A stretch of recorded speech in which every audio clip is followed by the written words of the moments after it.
संस्कृत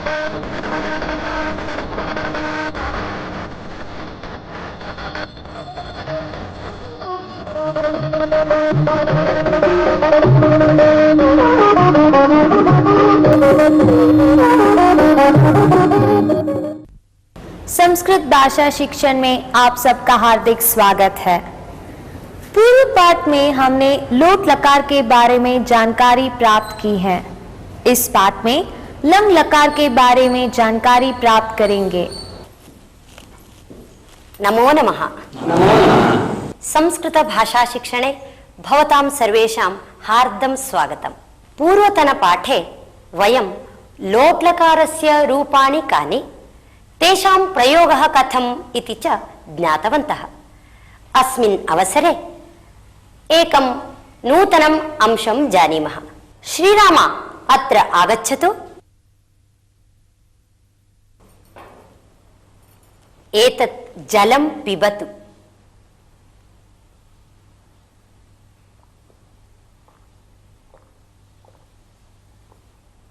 पर्याप्तम्? श्रीरामः जलम् अपिबत्। श्रीरामः किम् अकरोत्? श्रीरामः जलम् अपिबत्। समीचीनं, गच्छतु। गणेश आगच्छतु। अत्र किमस्ति पठतु। रमेशः गीतं गायति। ओ, रमेशः गीतं गायति वाक्यमस्ति। गणेशः वाक्यम् अपठत्। गणेशः किम् अकरोत्? गणेशः वाक्यम् अपठत्। समीचीनं, गणेश तदेव वाक्यं लिखतु। तदेव वाक्यं लिखतु।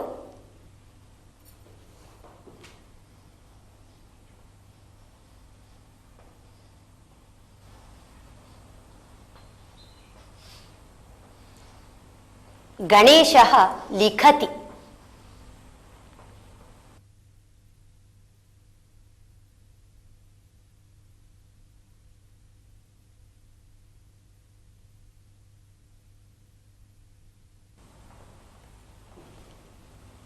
गच्छतु।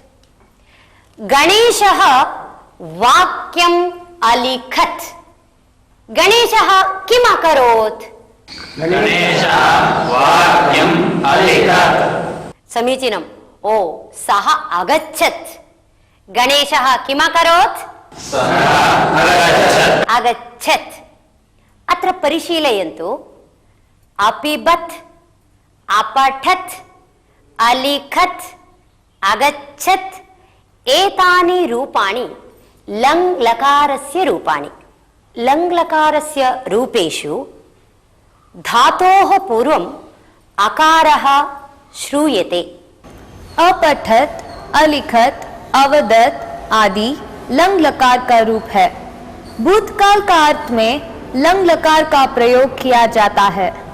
लंग लकार में धातु के पूर्व में अ जोड़ा जाता है, जैसे अपठत, अलिखत, अवदत। अहम् इदानीम् एकस्य धातोः सर्वाणि रूपाणि लिखामि। पठ धातोः रूपाणि लिखामि।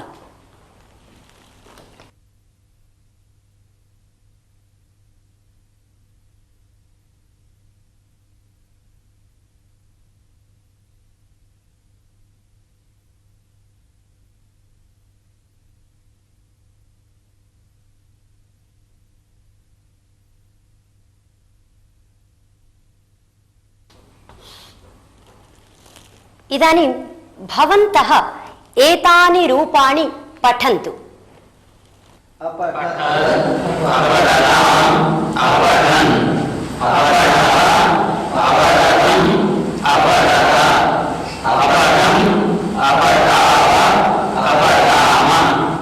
यथा पूर्वम् उक्तं सर्वेषु रूपेषु अकारः आरम्भे दृश्यते।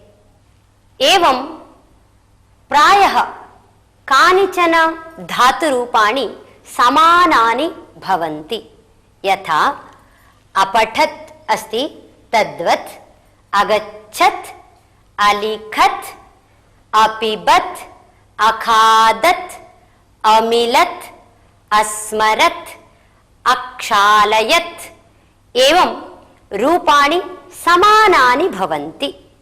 अर्चकः मन्त्रम् अपठत्, वयं विचारान् अपठाम, त्वं श्लोकम् अपठः एवं लङ्लकारस्य पठधातोः भिन्नानि रूपाणि उपयुज्य भवन्तः वाक्यानि वदन्तु। वदन्ति वा? अस्तु। वदतु। ह्यः गोविन्दः रामायणम् अपठत्। उत्तमम्। तौ बालकौ श्लोकम् अपठताम्। ते संस्कृतम् अपठन्। त्वं पत्रिकाम् अपठः। समीचीनम्। अहं वेदम् अपठम्। युवा व्याकरणम् अपठतम्। समीचीनम्। ह्यः वयं पुराणम् अपठाम। उत्तमम्। आवां भगवद्गीताम् अपठाव। समीचीनम्। अन्यस्य एकस्य धातोः रूपाणि परिशीलयामः। अन्यस्य एकस्य धातोः रूपाणि उपयुज्य वाक्यानि वदामः। तन्निमित्तम् अन्यविध अभ्यासः अस्ति। अत्र रूपाणि सन्ति, अधः वाक्यानि सन्ति। भवन्तः उचितानि रूपाणि उपयुज्य वाक्यानि वदन्तु। ते विद्यालयं वदन्तु। ते विद्यालयम् अगच्छन्। समीचीनम्।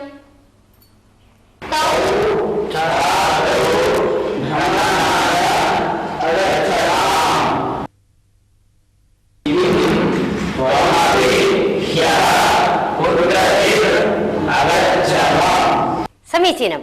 एषः प्रश्नः न वा? अतः सम्यक् प्रश्नरूपेण एव वदन्तु।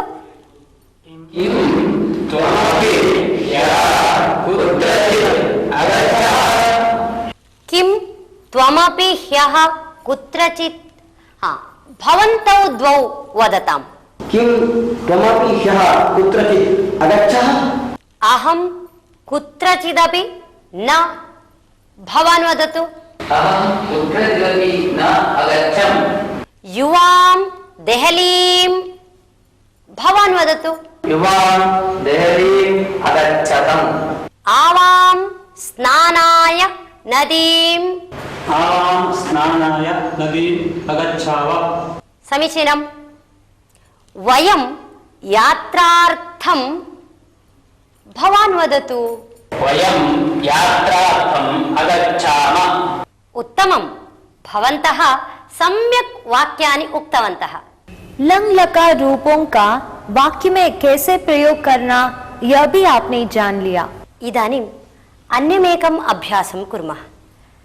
अत्र काचित् कथा अस्ति।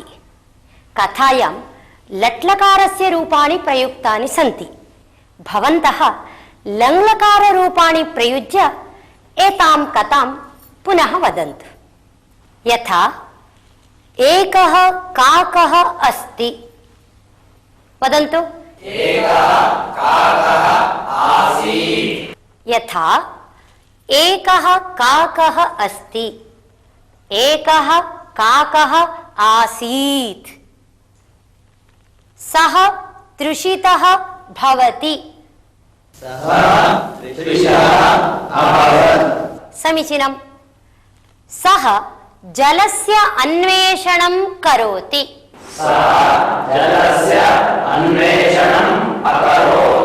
सर्वत्र पश्यति। कुत्रापि जलमेव न अस्ति। सः सर्वत्र भ्रमति। सुदूरं गच्छति। एकं घटं पश्यति। जलं पातुं न शक्नोति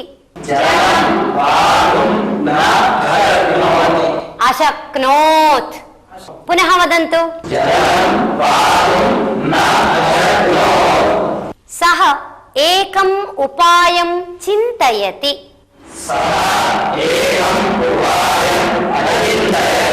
शिलाखण्डान् आनयति आनयत् वदन्तु घटे स्थापयति जलम् उपरि आगच्छति काकस्य आनन्दः भवति सः सन्तोषेण जलं पिबति स्वनीडं गच्छति सुखेन जीवनं यापयति समीचीनम्। इस कथा में जहाँ लट लकार रूपों का प्रयोग किया गया था, वहाँ लंग लकार रूपों का प्रयोग करके वाक्य रचना में परिवर्तन किया गया है। इदानीम् अन्यमेकम् अभ्यासं कुर्मः। तत्र एकस्य धातोः रूपाणि न, भिन्न भिन्न धातूनां रूपाणि अपि प्रयोक्तुं शक्यते।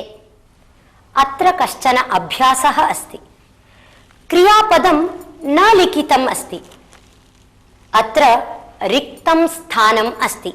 भवन्तः यस्य कस्यचिदपि धातोः लङ्लकाररूपाणि उपयुज्य एतानि वाक्यानि पुनर्वदन्तु, किन्तु सार्थकं वाक्यं भवेत्। यथा भवती कुत्र अतिष्ठत्, भवती कुत्र अवदत् इत्यादीनि वाक्यानि। भवान् वदतु। भवती कुत्र अपृच्छत्, समीचीनम्। भवती कुत्र अपतत्, भवती कुत्र स्थापयत्, समीचीनम्। भवती कुत्र अस्मरत्, भवती कुत्र अपृच्छत्, पुनः एकं वाक्यं वदतु। भवती कुत्र अश्रुणोत्, उत्तमम्। भवती कुत्र अलिखत्, पुनः वदतु। भवती कुत्र अलिखत्, भवती कुत्र अलिखत्, वदतु। भवती कुत्र अलिखत्, भवती कुत्र अगच्छत्, उत्तमम्। भवती कुत्र अपठत्, समीचीनम्। भवती कुत्र अपश्यत्, भवती कुत्र अखादत्, भवती कुत्र अखादत्, भवती कुत्र अखादत्, भवती कुत्र अक्रीडत्, भवती कुत्र क्रीडत्, त्वं कदा, त्वं कदा क्रीडा, समीचीनम्। त्वं कदा अलिखः, त्वं कदा अपश्यः, उत्तमम्। बालकाः किमर्थं पुस्तकं, भवान् वदतु। बालकाः किमर्थं पुस्तकम् अपठन्, अपठन्, पुनः वदतु। बालकाः किमर्थं पुस्तकम् अपठन्, उत्तमम्। बालकाः किमर्थं पुस्तकम् अपश्यन्, बालकाः किमर्थं पुस्तकम् अस्थापयत्, अस्थापयन्, बालकाः किमर्थं पुस्तकम् अस्थापयन्, यूयं कुतः, यूयं कुतः अगच्छत, समीचीनम्। यूयं कुतः अपतत, यूयं कुतः अपश्यत, पुनरपि वदतु। यूयं कुतः अपश्यत, समीचीनम्। भवन्तौ कथं भवान् वदतु। भवन्तौ कथम् अस्मरताम्? समीचीनम्। भवन्तौ कथम् अगच्छताम्? भवन्तौ कथम् अमिलताम्? समीचीनम्। त्वं केन सह? त्वं केन सह अगच्छः? त्वं केन सह अपिबः? त्वं केन सह क्रीडः? भवन्तः किं वदतु। भवन्तः किम् अवदन्? आवां कदा आगच्छाव? आवां कदा अपिबाव? एवं वाक्यानि भवन्ति। तथैव ते कति फलानि अखादन्? ते कति फलानि अक्रीणन्? ताः वृद्धाः अगच्छन् वा? ताः वृद्धाः अपतन् वा? ताः वृद्धाः अवदन् वा? इत्यादि क्रमेण भिन्न भिन्न अभ्यासान् कर्तुं शक्नुमः। समीचीनम्। एतेन क्रमेण बहूनि वाक्यानि वक्तुं शक्यन्ते।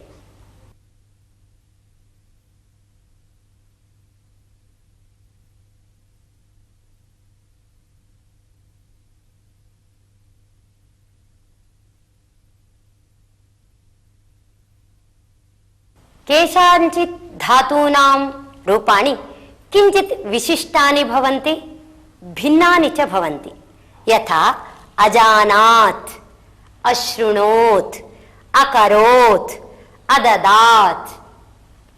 अहं कानिचन उदाहरणानि वदामि। एतादृशानां प्रयोगे किञ्चित् जागरूकता अपेक्षिता। यथा त्वं कार्यम् अकरोः, ते विषयम् अशृण्वन्, सः सङ्गीतम् अजानात्, धनिकः दानम् अददात्। एवं भवन्तः इदानीम् एतादृशधातूनां प्रयोगं कृत्वा कानिचन वाक्यानि वदन्तु। अहं ध्यानम् अकरवम्। सः शिक्षकः पुस्तकम् अददात्। उत्तमम्। सः नाट्यं कर्तुम् अशक्नोत्। मित्राणि वस्त्रम् अक्रीणन्। उत्तमम्। सः दण्डम् अगृह्णात्। यूयं गीतम् अशृणुत। अहम् एकैकम् उद्दिश्य एकं वाक्यं वदामि। सः पुरुषपरिवर्तनं कृत्वा तद् वाक्यं वदतु। त्वं पाठम् अपठः। अहं पाठम् अपठम्। उत्तमम्। त्वं ध्यानम् अकरोः। अहं ध्यानम् अकरवम्। उत्तमम्। त्वं सङ्गीतम् अशृणोः। अहं सङ्गीतम् अशृणवम्। कृ, श्रु, ज्ञ आदि धातुओं के लंग लकार रूप में थोड़ा सा विशेष है। अभी तक आप वह भी जान लिया होगा।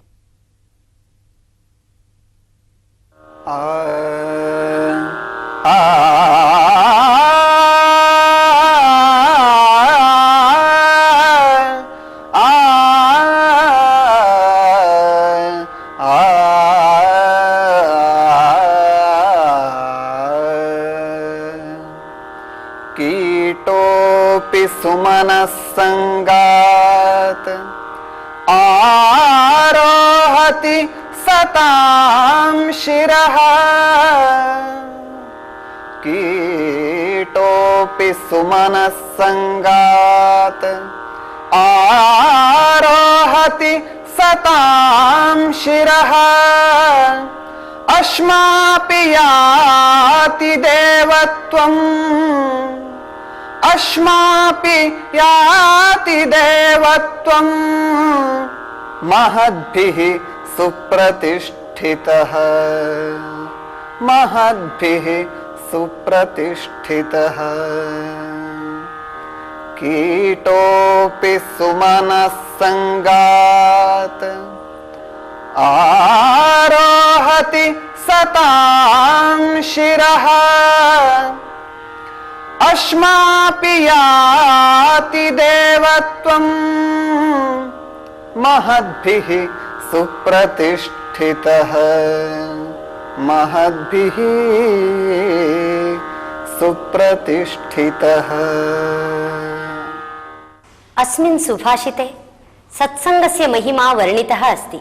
एकः सामान्यकीटः पुष्पस्य उपरि उपविशति।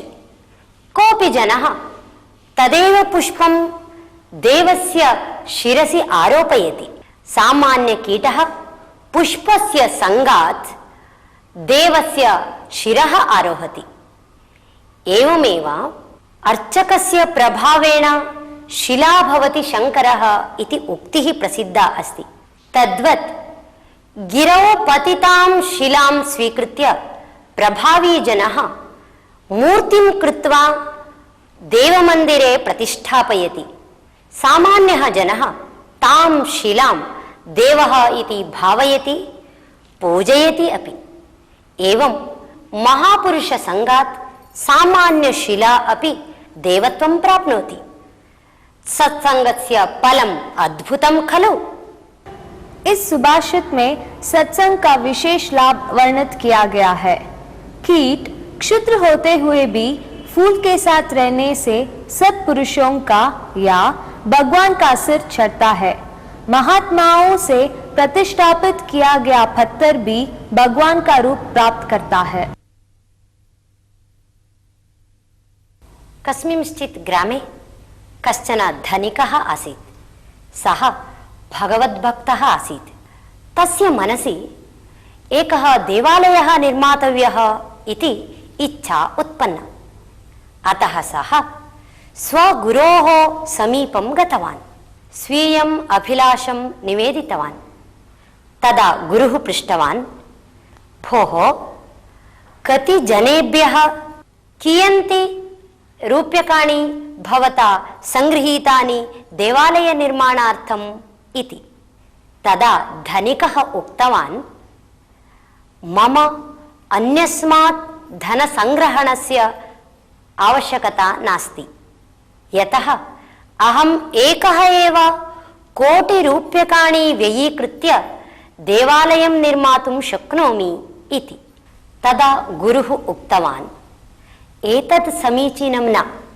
भवान् रामं जानाति एव।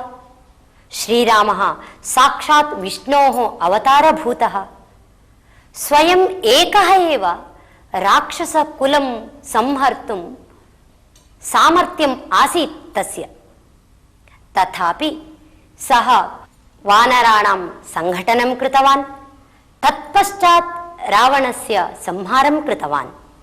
एवमेव यत्किमपि महत्कार्यं साधनीयं चेत् बहूनां भागः यथा स्यात् तथा करणीयं।